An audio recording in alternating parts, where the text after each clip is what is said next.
खुलासा इंडिया में आपका स्वागत है। राजनीति की पाठशाला और राजनीति करे में हम आपको लोकसभा सीट कुशीनगर के बारे में बताएंगे।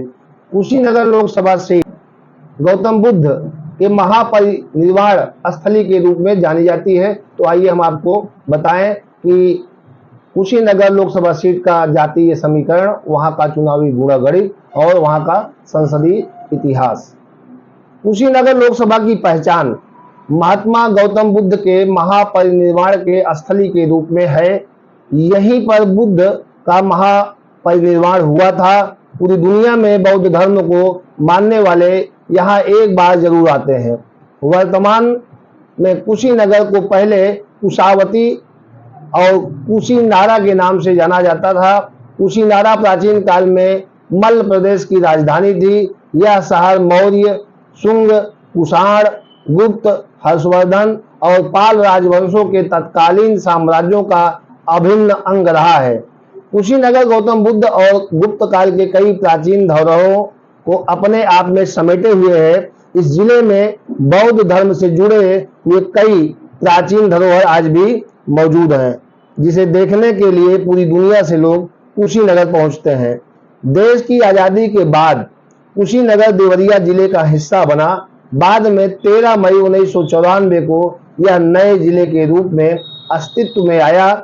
बौद्ध तीर्थ स्थली के रूप में मशहूर कुशीनगर के पूर्व की ओर बढ़ने पर करीब 20 किलोमीटर बाद बिहार राज्य लग जाता है।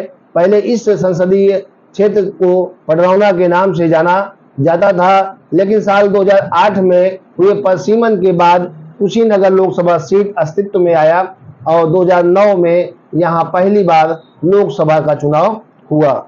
लोकसभा चुनाव 2009 में जब हुआ तो 2009 का चुनाव, 2014 का चुनाव और 2019 का चुनाव, अभी तक परिसीमन के बाद इस कुशीनगर लोकसभा सीट पर कुल 3 बार चुनाव हुए हैं। तो यहाँ का संसदीय इतिहास हम आपको बताएं। इसके पहले, क्योंकि ये सीट 2008 के परिसीमन के बाद गठित हुई है, तो लोकसभा कुशीनगर सीट का संसदीय इतिहास हम आपको बताते हैं। अगर बात करें इस सीट के राजनीतिक इतिहास की, तो यहाँ यह सीट जब पडरौना सीट में थी तब कांग्रेस नेता आरपीएन सिंह के पिता कुंवर चंद्र प्रताप सिंह यहाँ से साल 1980 साल 1984 का चुनाव जीता था। साल 1952 से लेकर साल 1984 तक में हारी थी कांग्रेस। यहाँ सिर्फ 1977 जो इमरजेंसी लगी थी उसके बाद जब चुनाव हुआ था तब यहाँ हारी थी। यहाँ जनता पार्टी ने जीत हासिल की। साल 1989 में जनता दल ने यहाँ चुनाव जीता था। साल 1991 में और साल 1999 में राम नगीना मिश्र कमल खिलाते नजर आए थे। साल 2004 में नेशनल लोकतांत्रिक पार्टी के बलेश्वर यादव ने चुनाव जीतकर संसद भवन पहुंचे थे। तो साल 2009 में यह सीट कुशीनगर सीट में बदल गई और यहाँ कुंवर रतनजीत प्रताप सिंह यानी कि आरपीएन सिंह चुनाव जीते। साल 2014 के चुनाव में बीजेपी के राजेश पांडे ने आरपीएन सिंह को चुनाव हराया और एक बार फिर कमल खिलाया। साल 2019 लोकसभा चुनाव में यहाँ बीजेपी ने विजय दुबे को अपना प्रत्याशी बनाया। वही गठबंधन के खाते से सपा और बसपा की संयुक्त उम्मीदवार के रूप में नथुनी प्रसाद कुशवाहा चुनावी मैदान में उतरे थे और कांग्रेस के आरपीएन सिंह एक बार फिर मैदान में रहे। लोकसभा कुशीनगर सीट की 5 विधानसभाएं हम आपको बताएं कि कौन कौन सी हैं, जिनमें खड्डा है, पडरौना है, कुशीनगर है, हाटा और रामकोला। ये 5 सीटें मिलाकर कुशीनगर लोकसभा सीट का गठन किया गया है। साल 2017 के विधानसभा चुनाव में 4 सीटें बीजेपी जीती और 1 सीट बीजेपी के साथ गठबंधन कर चुनाव लड़ी सुहेल देव भारतीय समाज पार्टी ने रामकोला सीट जीती थी। सभी सीटें बीजेपी के पास ही रही। लोकसभा सीट कुशीनगर में मतदाताओं की संख्या पर हम बात करें तो 18,75,750 कुल वोटर हैं, जिनमें पुरुष मतदाताओं की संख्या 10,35,308 है, जबकि महिला वोटरों की संख्या 8,40,305 है। वहीं ट्रांसजेंडर वोटरों की संख्या कुल 137 है। 2009 लोकसभा चुनाव के नतीजों पर हम नजर डालते हैं तो साल 2009 के लोकसभा चुनाव में यहाँ पर कांग्रेस नेता कुंवर रतनजीत प्रताप सिंह चुनाव जीते थे और जिन्हें आरपीएन सिंह कहते हैं, और उन्हें कुल 2,23,954 वोट मिले थे। दूसरे नंबर पर बसपा के स्वामी प्रसाद मौर्य रहे। स्वामी प्रसाद को कुल 2,02,860 वोट मिले थे। तीसरे नंबर पर बीजेपी के विजय दुबे रहे। विजय को कुल 1,62,189 वोट मिले थे। अब हम आपको 2014 के नतीजों पर ले चलते हैं कि कुशीनगर लोकसभा सीट पर 2014 में क्या कुछ हुआ था।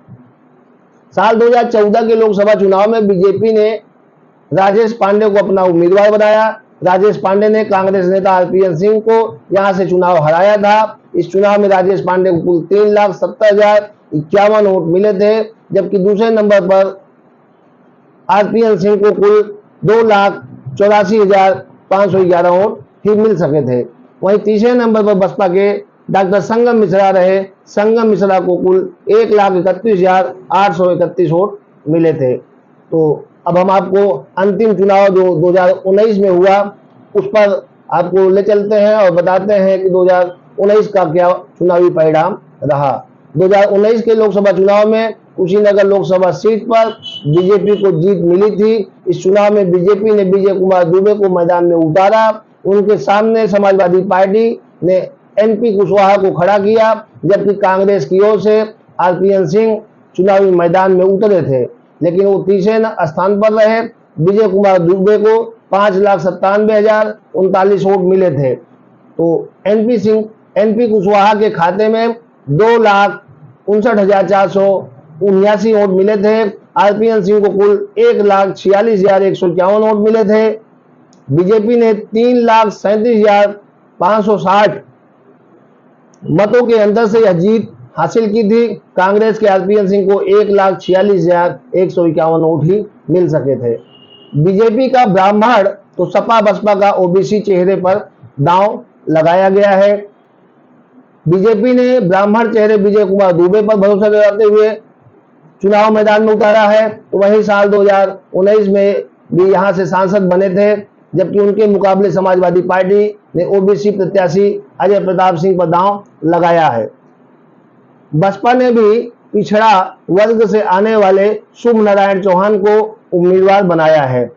वहीं स्वामी प्रसाद मौर्य भी राष्ट्रीय शोषित समाज पार्टी के सिंबल पर ताल ठोक रहे हैं। तो ये सारे जो उम्मीदवार मैंने आपको नाम गिनाए, ये 2024 के चुनावी कुरुक्षेत्र में उछाले मार रहे हैं। साल 2024 के चुनाव में लोकसभा सीट कुशीनगर पर बात करें तो भाजपा के सांसद विजय कुमार दुबे एक बार फिर किस्मत आजमा रहे हैं, जबकि सपा ने यहां पर अजय प्रताप सिंह को टिकट दिया है और कांग्रेस का सपा को समर्थन है। बसपा ने भी शुभ नारायण चौहान को टिकट दिया है, लेकिन यहां की जनता राष्ट्रीय शोषित समाज पार्टी के अध्यक्ष पूर्व मंत्री स्वामी प्रसाद मौर्य की दावेदारी को बसपा पर ज्यादा अहमियत दे रहे हैं। बीजेपी, सपा और बसपा प्रत्याशियों के बीच स्वामी प्रसाद मौर्य ने चुनावी मैदान में ताल ठोककर चुनावी जंग को दिलचस्प बना दिया है। यहाँ राष्ट्रहित और स्थानीय मुद्दे के साथ जातीय गणित भी खास मायने रखता है। इसी को ध्यान में रखकर सियासी दलों ने प्रत्याशियों को मैदान में उतारा है। लोकसभा सीट कुशीनगर पर जातीय समीकरण की बात करें तो यहाँ पर 18,75,000 मतदाता कुल हैं और प्रत्याशियों की किस्मत का ये फैसला 1 जून को करेंगे। मुस्लिम वोटरों की बात करें तो सबसे ज्यादा मुस्लिम वोटर हैं, करीब 3,05,000 मुस्लिम वोटर हैं, जबकि दलित मतदाताओं की अनुमानित आंकड़ा 2,94,000 है। लगभग राउंड फिगर की बात करें तो 3 लाख मतदाता जो है दलित मतदाताओं से हैं। इसके अलावा कुशवाहा वोटर 2,24,000 ब्राह्मण मतदाताओं की बात करें 2,23,000 और यादव 1,75,000, कुर्मी सैंधवार 1,75,000, चौहान 1,04,000, राजपूत 70,000, भूमिहार 14,000 और अन्य की अनुमानित संख्या करीब 2,48,000 है। ये आपको हमने कुशीनगर पर जातीय समीकरण और वहां के जो जातिगत संख्या है मतदाताओं की उसको बताया। कुशीनगर लोकसभा सीट पर 7वें चरण में 1 जून को मतदान होना है, यानी कल मतदान होगा और मतदान में खुलासा इंडिया आग्रह करता है कि सभी मतदाता अपने अपने बूथ पर सुबह जाएं और मतदान करें, फिर आकर घर जलपान करें। बहुत बहुत धन्यवाद।